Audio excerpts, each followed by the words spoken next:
Hello guys! Welcome back to my channel. Okay, and awa po ng Diyos, meron na naman po tayong panibagong vlog. But before I start guys, please don't forget to hit the subscribe button kung hindi pa po kayo subscriber. And please click the notification bell para po updated kayo sa mga videos ko. Thanks in advance guys! Hello guys! Ayan, okay. So, meron po tayong update. Ayan.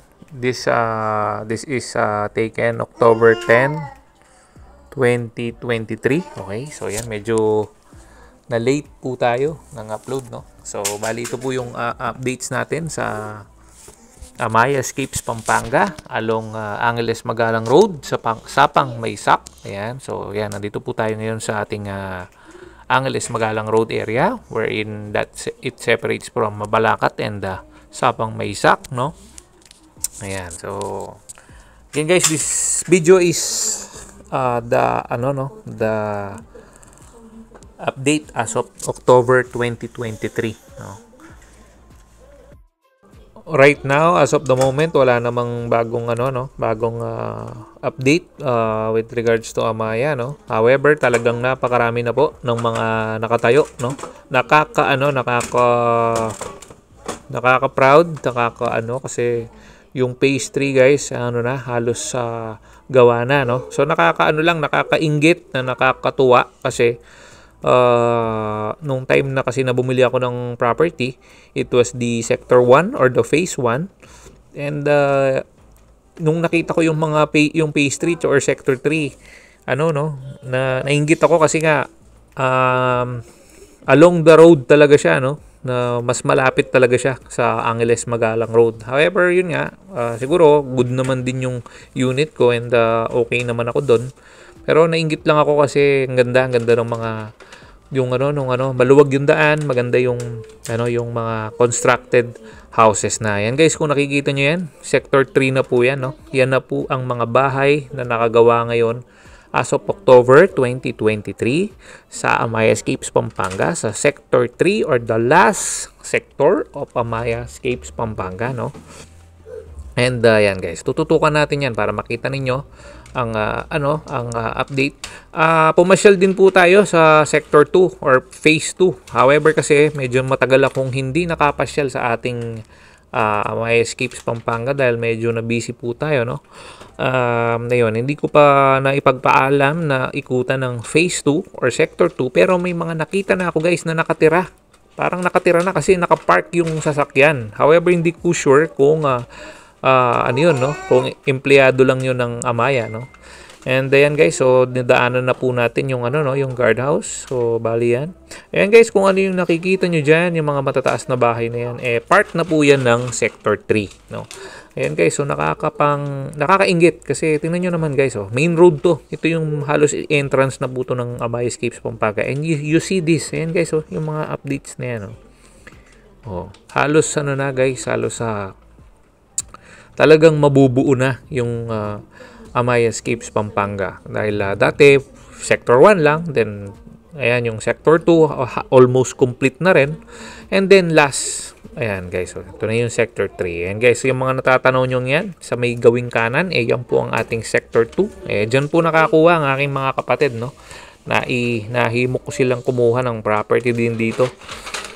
Ayan. So, ayan. Bali, tilagyan lang nila ng barricade dyan because meron yata silang gagawin something sa daan or something. We don't know yet because it has no announcement. Yet. Yung bago, ang alam ko is parang nagkaroon ng election ulit sa HOA ng ating phase 1 or sector 1. I don't know kung yung HOA is same lang din ba ng HOA ng phase 2, no? Pero, yun nga. So alam ko yung president natin is ko parang parehas pa rin. Anyway, hindi ko alam yung mga other further details ng mga mga nagbago na sa Amaya, no. So ayan. So ayan, no, makikita nyo nandito tayo sa phase 1 dito sa gawing kaliwa, and then itong mga gawing kanan na ito yan po yung mga gawa na sa phase 2 or sector 2. And then yan guys, papakita ko sa inyo, dadaanan natin yung ating clubhouse or pavilion so that you'll see. That's where we will start by going to the sector 2, no? Ayan, yan yung swimming pool natin, yan ang pavilion. Ayan, no? Meron mga nagsiswimming ng mga homeowners ng Amaya na ayan o, ayan o, nag-take tayo ng video, no? Ayan. So, ang alam ko, meron pa rin FIO to eh. Ewan ko lang ha. Pero hindi pa kasi ako ganun ka-active ngayon sa Amaya Escapes Pampanga eh, no? Ayan. So, liliko tayo dito guys. Huwag muna tayong dumiretso dyan kasi yung pagdiretso dyan ay phase 1. Then, liliko muna tayo dito para maaninag yung nakagawa na sa phase 2. Ayan guys. So, kung mapapansin nyo, parang inalis na yung mga ibang barricade dito, no? Connecting to phase 2, no? So, that simply means na ano na guys, no? Talagang fully, ano na, parang complete na, almost complete na yung mga bahay sa Sector 2. Ayan guys. So, kung ano yung mga tatanaw nyo dyan guys, Sector 2 yan. Yung gawing kaliwa nito guys, yun na yung pinakabuong Sector 2. Okay?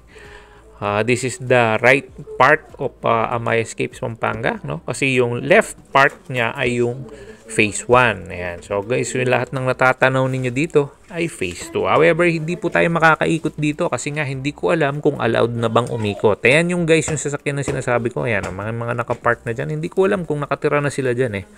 Hindi ko rin alam kung baka ano yan, engineer yan or yung mga gumagawa sa Amaya Escapes Pampanga, no? Ang dulo nito guys parang merong guardhouse or outpost. Ayan. So yung gawing kaliwa doon guys yun na yung sector 3, no? So iikot na tayo dito kasi baka bawalan tayo, no? Ayan. So napakadami na, no? Ayan, no? Napakarami na pong nakagawa sa sector 2 or phase 2. Napaka ano na, no? Very ano na, no? Parang alive na yung ating community, no? Ang ano na lang, kulang na lang talaga yung mga titira, no? Hindi ko kasi alam kung na-turnover na ba itong mga to or hindi pa. Ayun. So, just like what I am always telling you guys, so kung kaya nyo pang, kung kaya nyo pang mahabol ang mga unit ninyo, it's better to make your wire larger, no? Para mas malaking ma-accommodate na power supply kasi sa bahay na up and down, usually up to 3 aircons ang kailangan natin para supplyan. So, ang wire kasi na nilalagay ng Amaya ay medyo bitin doon sa although standard naman yon, pero mas maganda na yung mas ipapalakihin pa natin ito, no?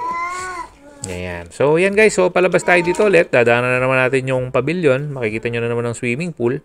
And then, iikot na tayo sa phase 1 or sector 1. And ayan. So, dahil sarado po yung nandoon sa may daan doon sa may dulo, sa may kanto doon, hindi na po natin madadaanan yung pag-ikot natin, yung talagang dating pag-ikot natin sa Amaya, no? So, liliko na tayo dito para makita or para humanap ng way papunta doon sa bahay ko.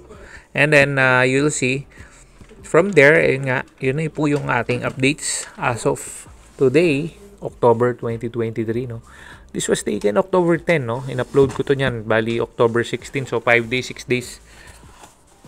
Or hindi ko lang, basta ganyan ko i-upload to guys para updated po tayo sa ayan. So ayan guys, so nakikita nyo wala na yung barricade na yellow, no, sa phase 2. So talagang parang open na yung ating phase 2 sa ating mga homeowners. So ayan. So dito liligo na tayo dito kasi sarado doon guys parang inaayos yung doon, yung drainage system doon sa may main road ng phase 1, no. Ayan. So, dire-diretso lang tayo dito. And then, ayan guys. So, mag-enjoy lang kayo sa pagpapanood. And babalikan ko kayo pag nasa bahay na po ako.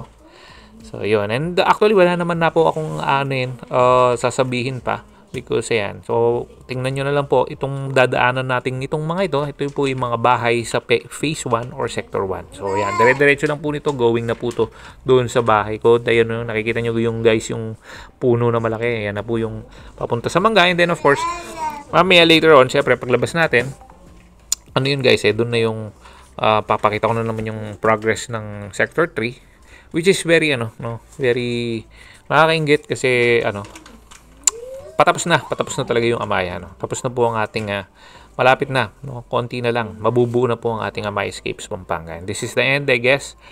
So yan, so balikan ko kayo mamaya pag nandoon na po tayo sa ating bahay.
So yan guys, nandito na po tayo sa area kung saan yung bahay namin, no? Ayan, so yan, no? Dito po sa tapat po ng mangga. Huwag niyo pong kalilimutan yan dahil yan po ang aming trademark, no?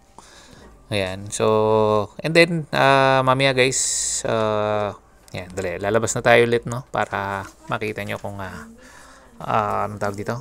Kung ano yung kung paano ang paglabas sa My Escapes Pampanga going from our house. Ayan, so yan. So yun nga guys, wala naman pong bago sa amin, no? Wala rin namang, hindi pa naman po tayo yumayaman at hindi naman po tayo pinapalo. Ayan. Ayan guys, so bali ito yung palabas natin. This is the main road of phase 1, phase 2, and phase 3. Ayan. So ito yung ating rotonda na itinatawag. Ayan. So ayan guys, oh. Ito ang gandang-ganda. Gandang-ganda talaga ako dito sa rotondang to kasi ano naman to, napaka-presentable tingnan, napakaganda, no? Ayan, so ayan guys, oh, yung mga tinatayo na yan guys, sector 3 na po yan, phase 3 na po yan. Ayan, yan po yung model house ng ating phase 3, oh. Yan, oh, yung 3.7 million yata yan, yan yung 4.1 million if I'm not mistaken, no? And ayan, no? Complete package yan guys, meron ding CR yan sa itaas, napakaganda, no? Ayan, o. Tignan mo itong mga yan, o guys. So, tingnan nyo naman yung nakatayong bahay na yan. Along main road ka. Ayan, o. Dire-diretso nito, guys, palabas na po ng ating My Escapes Pampanga. Angeles Magalang Road na yan. Just imagine these houses, so. Napakaganda. Just imagine kung yan ang nabili ko, di ba? Ganda, no? Kaso hindi na kasi talaga ako makapaghintay nun.